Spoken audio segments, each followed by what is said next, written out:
November 14 ശിശുദിനായി നമ്മൾ ആഘോഷിക്കുന്നത്. 1889 November 14 അദ്ദേഹം ജനിച്ചത്. എന്തുകൊണ്ടാണ് അദ്ദേഹത്തിന്റെ ജന്മദിനം ശിശുദിനായി നമ്മൾ ആഘോഷിക്കുന്നത്? തൊപ്പിയും നീണ്ട ചുപ്പയും അതിലൊരു ചുവന്ന റോസാപ്പൂവും പുഞ്ചിരിക്കുന്ന മുഖമുള്ള അദ്ദേഹത്തിന് കുട്ടികൾ വളരെ ഇഷ്ടമായിരുന്നു.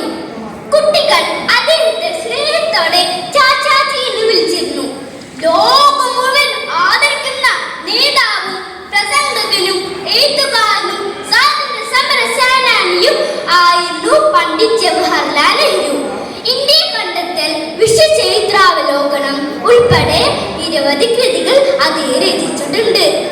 ആധുനിക ഇന്ത്യയുടെ ശില്പി എന്നാണ് അദ്ദേഹം അറിയപ്പെടുന്നത്.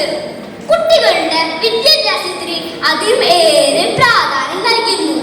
ബാലവരിൽ കുട്ടികൾക്കെതിരെ ഉണ്ടാകുന്ന അതിക്രമങ്ങളും ഇല്ലാത്ത ഒരു ഭാരതത്തെയാണ് ചാച്ചാജി സ്വപ്നം കണ്ടിരുന്നത്. എന്നാൽ ഇന്ന് കുട്ടികൾ പല വിധത്തിൽ ചൂഷണം ചെയ്യപ്പെടുന്നുണ്ട്.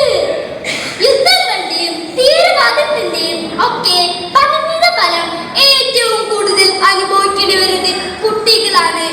വയനാട്ടിലുണ്ടായ പ്രകൃതി ദുരന്തത്തിൽ അനാഥരായ കുട്ടികളും അവരുടെ വിദ്യാലയത്തിലെ ചിത്രവും ഇപ്പോഴും നമ്മുടെ കൺമുന്നിലുണ്ട്. ലോകമെമ്പാടുമുള്ള എല്ലാ കുട്ടികൾക്കും നല്ല വിദ്യാഭ്യാസവും ആരോഗ്യവും മെച്ചപ്പെട്ട ജീവിത സാഹചര്യങ്ങളും